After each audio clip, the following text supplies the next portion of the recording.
Estimados amigos y hermanos, les saludamos en nombre de nuestro Señor Jesucristo. Quiero invitarle a que me acompañe, por favor, a leer la palabra del Señor. Libro de Job, hermanos, Job.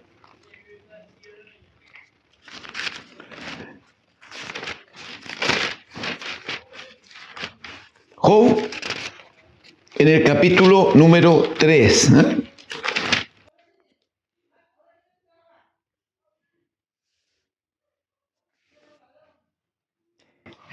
Job, en el capítulo 3.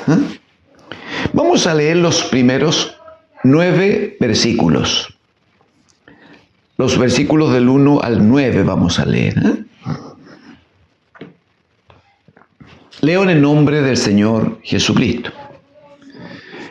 Dice, después de esto abrió Job su boca y maldijo su día. Y exclamó Job y dijo, perezca el día en que yo nací y la noche en que se dijo, varón es concebido. Sea aquel día sombrío y no cuide de él Dios desde arriba, ni claridad sobre él resplandezca. Aféenlo tinieblas y sombra de muerte, repose sobre él nublado, que lo haga horrible como día caliginoso. Ocupe aquella noche la oscuridad, no sea contada entre los días del año, ni venga en el número de los meses. Oh, que fuera aquella noche solitaria, que no viniera canción alguna en ella. Maldíganla los que maldicen el día, los que se aprestan para despertar a Leviatán. Oscurézcanse las estrellas de su alba.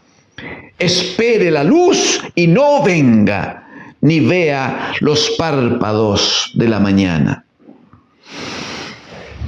Amén. Amén, amén al Señor.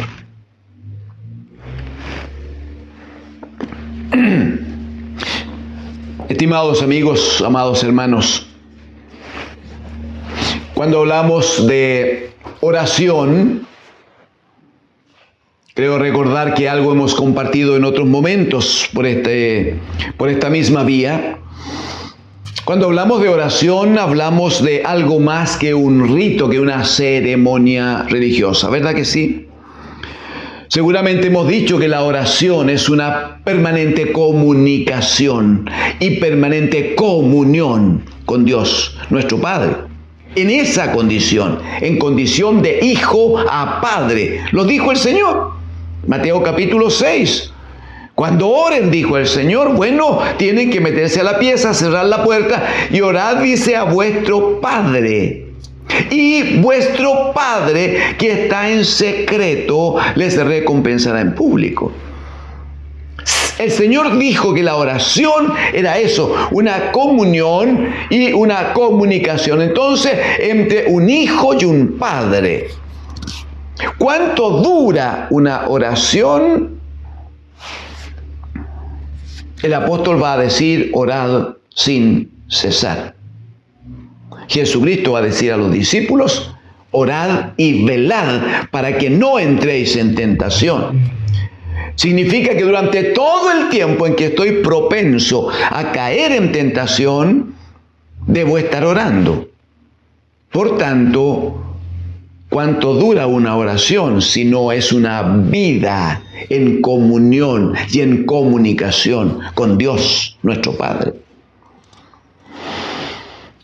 El Señor Jesucristo dijo que la oración no era presentarle al Señor un pliego de peticiones. Más bien, Él dijo, cuando ustedes vengan a orar a su Padre, dijo Él, no tienen que repetir cosas que hacen los gentiles, porque ellos no tienen Padre. Pero respecto de ustedes, no necesitan pedir la cosa doméstica que han de comer, que han de vestir, donde han de vivir y aquellas cosas, porque dijo el Señor, vuestro Padre sabe. Esa es la bendición de orar al Padre. Esa es la bendición de comunicarse con el Padre.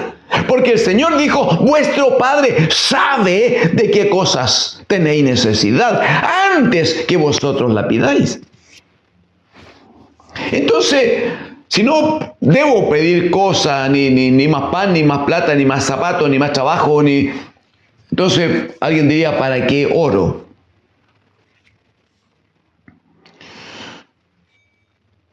La Escritura enseña que hay razones importantísimas y motivos grandiosos por los cuales nosotros deberemos orar siempre. Mire lo que dice, por favor, el Salmo 95. Venid, dice, aclamemos alegremente al Señor, cantemos con júbilo a la roca de nuestra salvación. Dice, lleguemos ante su presencia con alabanza. Así debe venir uno a la presencia del Señor. Vamos a ver por qué enseguida. Lleguemos ante su presencia con alabanza. Aclamémosle con júbilo. Porque, y aquí está la explicación. Porque Jehová es Dios grande. Aleluya. Y Rey sobre todos los dioses. Bueno, si es tan grande, merece alabanza, merece adoración, ¿sí o no? Mire el verso 4. Porque en su mano están las profundidades de la tierra y las alturas de los montes son suyas. Verso 5. Suyo también el mar, pues él lo hizo, y sus manos formaron la tierra seca. O sea, si es tan grande, si es tan poderoso, si todo lo gobierna y tiene el control de todo, y además sabemos que nuestro Padre, como Jesucristo nos enseñó, entonces el llamado es este. Mira el verso 6. Venid y adoremos y postrémonos, arrodillémonos delante de Jehová nuestro Hacedor, porque Él es nuestro Dios. Nosotros, el pueblo de su prado y ovejas de su mano, si oyereis hoy su voz. Porque Él es nuestro Dios. Pablo va a decir, cuando escribe a los Corintios, porque para nosotros, dice, hay un solo Dios, el Padre. O sea, es Dios y es Padre. Y cuando Jesucristo dice que hay que orar al Padre, Él también dice, vengan a mí los que están cargados y trabajados, y yo les haré descansar. Está diciendo que Él está dispuesto, que su Padre está dispuesto para atender nuestro gemido, nuestro llamado de auxilio. Él está atento para que abramos nuestra alma ante su presencia cuando tenemos necesidad. Él está diciendo que conoce nuestras situaciones de debilidades, de luchas. Cuando el Espíritu del Señor escribe en la carta a los hebreos, el llamado es acerquémonos pues confiadamente al trono de la gracia para alcanzar misericordia y hallar gracia para el oportuno socorro. ¿Cuándo uno pide socorro? Sino cuando está desesperado, cuando está entre llamas, cuando está ahogándose, cuando está próximo a la muerte. Pero dice que la forma es acercarnos al Señor, pero debemos hacerlo confiadamente. ¿Sabe por qué lo hacemos confiadamente? Porque dirá en Hebreos 4:15, porque no tenemos un sumo sacerdote que no pueda compadecerse de nuestras debilidades, sino tenemos uno que fue, aleluya, que fue tentado en todo, según nuestra semejanza, pero sin pecado. Él conoce nuestras debilidades, conoce nuestro dolor. Hebreos capítulo 5 va a decir que Él con ruego, con súplica, con llanto, con mucho dolor, dice que oraba al Padre para que el Padre lo pudiera librar de la muerte. Él sabe de dolor, Él sabe de sufrimiento, Él sabe de necesidad, Él sabe de soledad, Él sabe de abandonos. Él sabe cuando los llamados amigos se alejan y dan la espalda. Él sabe cuando la parentela o la familia toma posiciones y simplemente no atiende el ruego. Él lo sabe porque Él lo vivió. Sus más cercanos amigos, aquellos con los que compartió y estuvo 3 años y medio conviviendo, siendo quien les enseñaba a ellos con su forma de vida y con la palabra. Aquellos que fueron por Él alimentados, aquellos que recibieron beneficios de Él, sanidades y demás. Cuando Él estuvo en el dolor, en la desgracia, cuando Él estuvo siendo golpeado, maltratado y finalmente colgado de una cruz, aquellos amigos también se alejaron, como nos ha pasado. Gracias al Señor, se alejaron. Sus hermanos no estaban en ninguna parte. Solo su madre se mantenía a cierta distancia sufriendo, ¿no? Viviendo el dolor de la muerte de su hijo. Lo que hace Job entonces es venir a los pies del Señor. Que nadie diga que Job se puso en pie para declamar este poema porque el escrito desde ese punto de vista podría ser precioso. Que nadie diga que él tomó tribuna para mostrar la sabiduría que tenía porque no le interesaba, no le importaba a él.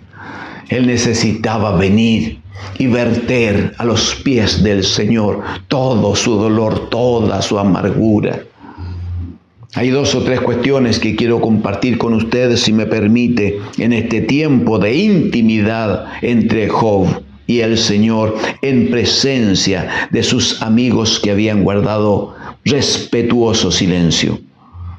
Lo primero que hace Job es maldecir el día que él había nacido y la noche en que había sido concebido. Maldice los momentos en los cuales él tomó forma. Él dice, si esto se hubiera evitado, yo no estaría viviendo tanto dolor como ahora estoy viviendo. Si me acompaña, por favor, compartamos una vez más la lectura de alguno de estos versículos. Dice el verso 3, perezca el día que yo nací y la noche en que se dijo, varón es concebido. Sea, dice, aquel día sombrío y no cuide de él Dios desde arriba, ni claridad sobre él resplandezca. Por favor, versículo 7. Oh, dice que fuera aquella noche, la noche en que fue concebido, o la noche en que avisaron que un varón venía a este mundo. Oh, dice que fuera aquella noche solitaria, que no viniera canción alguna en ella. Maldíganla los que maldicen el día, los que se aprestan para despertar al Leviatán. Oscurezcanse, dice, las estrellas de su alba, que espere la luz y no venga, o sea, que siga en oscuridad, en tinieblas permanentes, ni vea los párpados de la mañana, dice. ¿De qué está reclamando Job? ¿Qué es lo que sale de su corazón en la presencia del Señor? No hay duda que Job no tomó una posición como nosotros creemos entender, que bueno, como lo señala el Salmo 95, venid, arrodillémonos y adoremos, postrémonos y adorémonos, dice. Yo creo que no tomó ninguna posición Job, donde estaba tirado sobre el piso, sobre el polvo de la tierra, con esa presencia que ya hemos descrito, que claramente se veía despreciable Desde esa posición, desde la mayor humillación, desde el peor momento de su vida, desde allí entonces Él gime, Él clama a Dios. Y Él dice que Él quiere que la noche en que Él fue dado a luz o que había sido concebido, dice en el verso 10, ¿por qué quiere que sea maldecida aquella noche?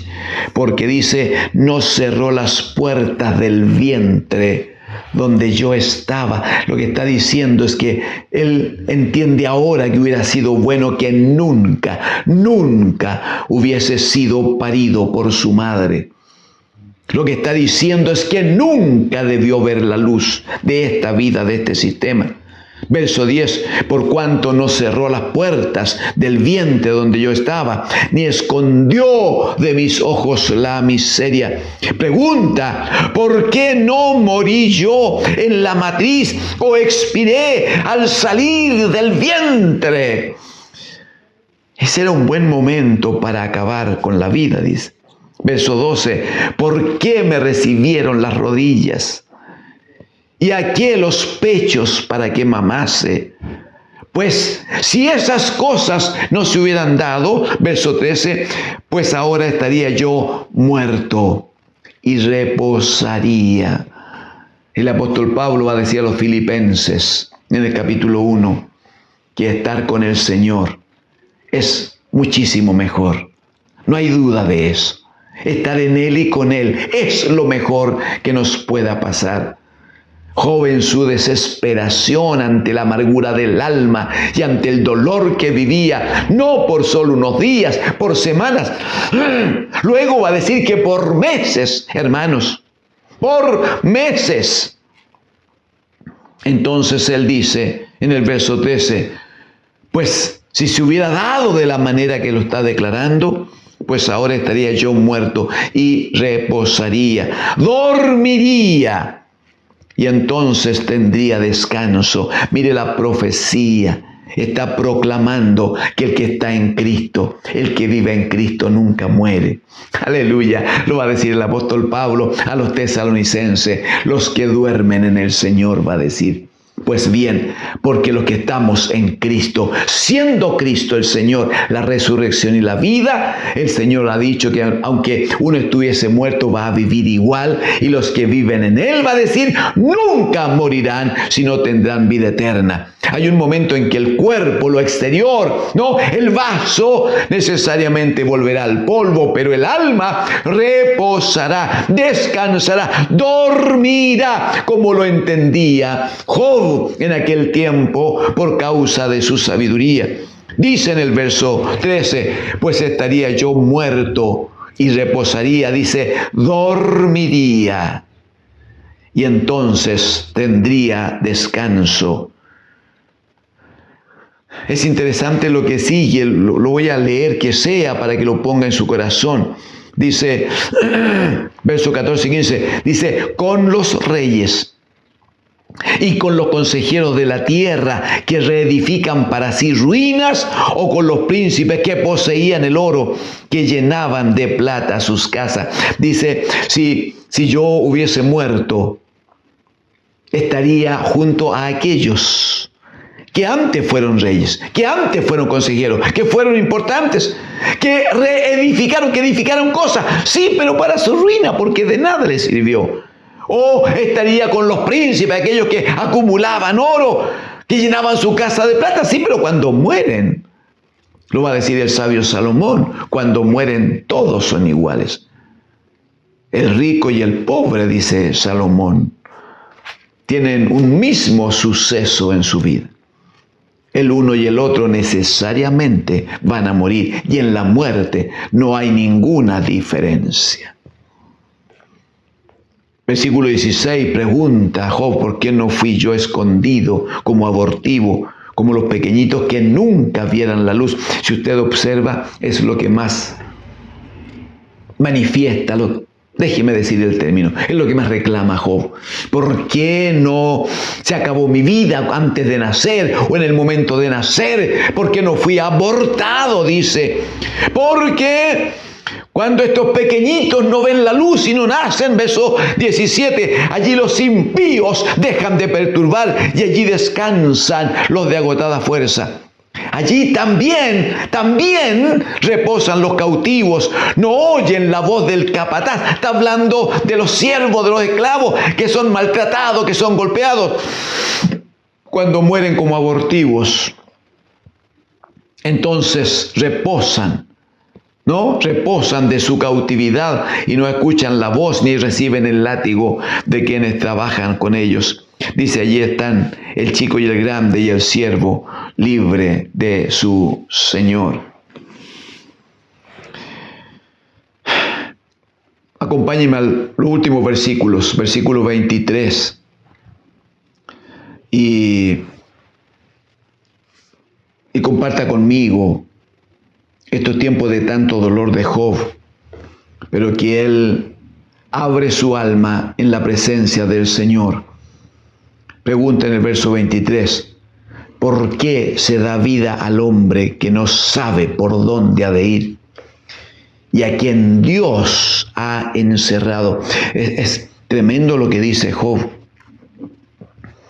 porque lo que él dice es que cuando Dios toma una decisión, ¿quién la podría cambiar? ¿Quién podría abrir camino donde Dios ha encerrado?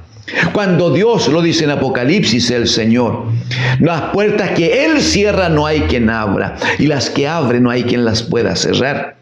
Entonces Job dice, en la enorme sabiduría que tenía, ¿por qué se da vida? Dice, al hombre que no sabe a dónde ha de ir, un hombre que no tiene luz, un hombre a quien no se le ha mostrado o que no ha visto el camino. Por gracia de Dios nosotros le conocemos. ¿Verdad que sí? Yo soy el camino, dijo el Señor, y la verdad y la vida, y nadie viene al Padre sino por mí. Verso 24 va a decir, pues antes, mire cómo sufría, pues antes que mi pan viene mi suspiro y mis gemidos corren como agua. Cuánto lloraba, cuánto sufría, porque el temor que me espantaba me ha venido y me ha acontecido lo que yo temía. No he tenido paz. Qué terrible. Pero qué bueno que nosotros recordemos que cuando el Padre envía a Jesucristo, su Hijo, Él viene como el príncipe de paz. Y Él va a decir en el capítulo 14 del Evangelio de Juan, la paz os dejo, mi paz os doy. Yo no os la doy como el mundo la da, así que no se turbe vuestro corazón y no tengan miedo. Job dice, en el versículo número 24, antes que mi pan viene mi suspiro, mi dolor, la exhalación del alma que está pasándolo tan mal. Mis gemidos corren como agua, porque el temor que me espantaba me ha venido y me ha acontecido lo que yo temía. Dice 26, no he tenido paz. No me aseguré, ni estuve reposado. No obstante, me vino turbación.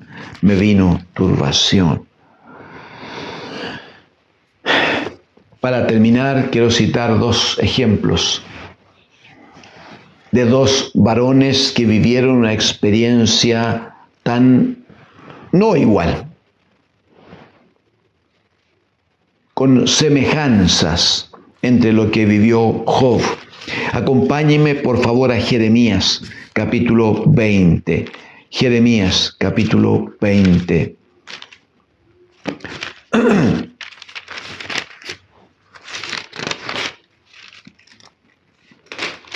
Este texto es demasiado hermoso.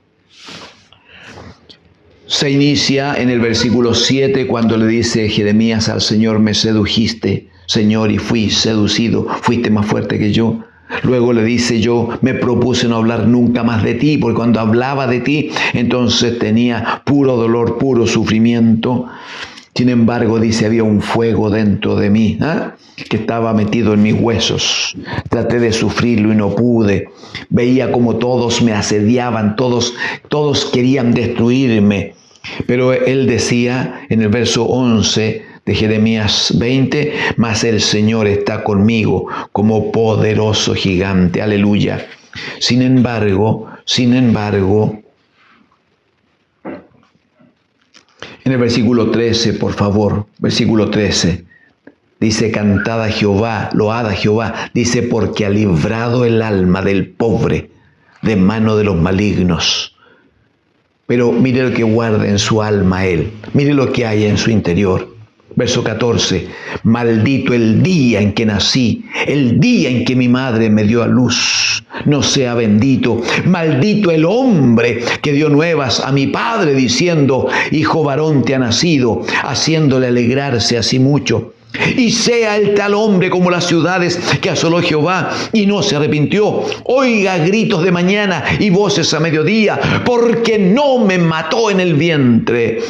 Y mi madre me hubiera sido mi sepulcro y su vientre embarazado para siempre. Pregunta Jeremías, ¿para qué salí del vientre? Para ver trabajo y dolor y que mis días se gastasen en afrenta.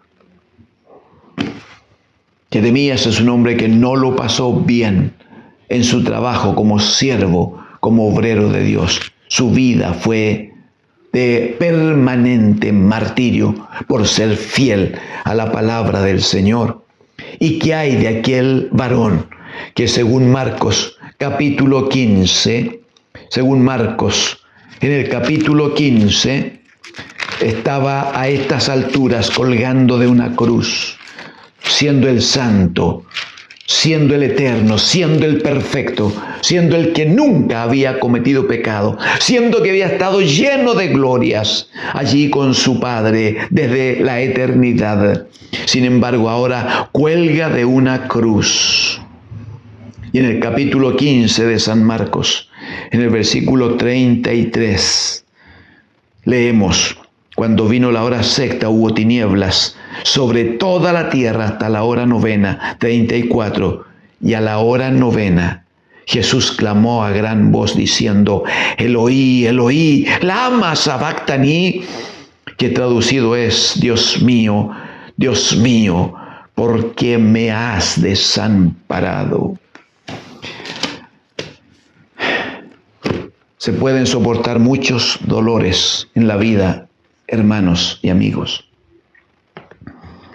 Se pueden soportar muchas aflicciones, pero no hay dolor tan grande como cuando un hombre se siente abandonado, como cuando un hombre es desechado por aquellos que uno entendía que le amaban. Qué terrible para Job, cuando sus hijos han muerto, cuando su mujer le ha abandonado, diciéndole que debe maldecir a Dios y le desea la muerte. Cuando los amigos ya no estaban, ahí había 3 amigos que guardaban silencio por el momento. Qué terrible, Job estaba en un momento de agonía. De hecho, según dirá la historia, no sé si lo alcanzaremos a ver juntos esta vez, pero luego van a pasar varios meses de un enorme sufrimiento. Pero lo que va a ocurrir con Job es que estando ahora en una situación de agonía y muerte, Dios el Padre le va a resucitar con poder y le va a restaurar y va a ser de él un hombre absolutamente nuevo, con una nueva vida, con nuevos hijos, con mayor riqueza. El Señor le va a poner en altura, le va a poner en gloria. Es una figura gloriosa de Jesucristo, el bendito Hijo de Dios. El mismo que mientras entregaba su vida, reconocía que por el pecado que había sobre él, ese pecado que hacía que ya no se viera el Hijo, sino solo se viera inmundicia, solo se viera allí la maldad del mundo sobre el bendito Hijo. Cuando el padre ya no puede mirar, no puede participar de tanto pecado y abandona la mirada de su hijo, entonces el bendito hijo, con cuánto dolor exclama: Dios mío, ¿por qué me has desamparado? Se pueden soportar muchos dolores, amigos y hermanos.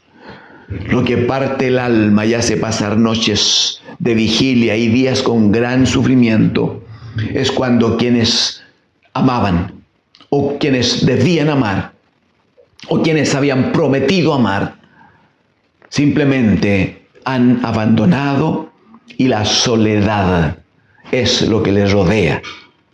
La soledad es lo que le acuna.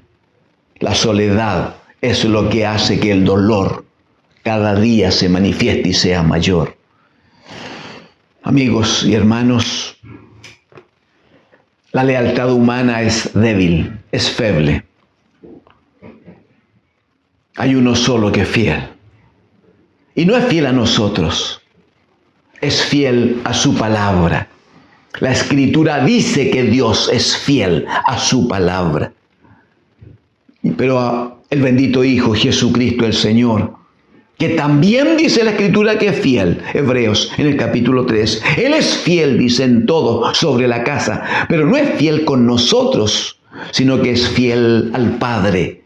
Es fiel a esa relación perfecta con el Padre. ¿Eso qué significa? Que, como dirá el apóstol Pablo a Timoteo, muchas veces, aunque nosotros fuéramos infieles, aleluya, Él permanece fiel. Le exhorto en el amor del Señor a amarle a Él, a venir a Él, a depender de Él. No sé cómo estén sus amigos, pero ame al Señor. Él no le va a abandonar jamás.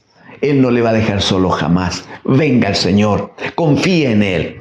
Haga como Job, deposite todo su dolor a los pies de Cristo. Y Él dijo: si traen sus cargas a mí, yo les haré descansar. Créale al Señor. Él le va a bendecir. El Señor le bendiga.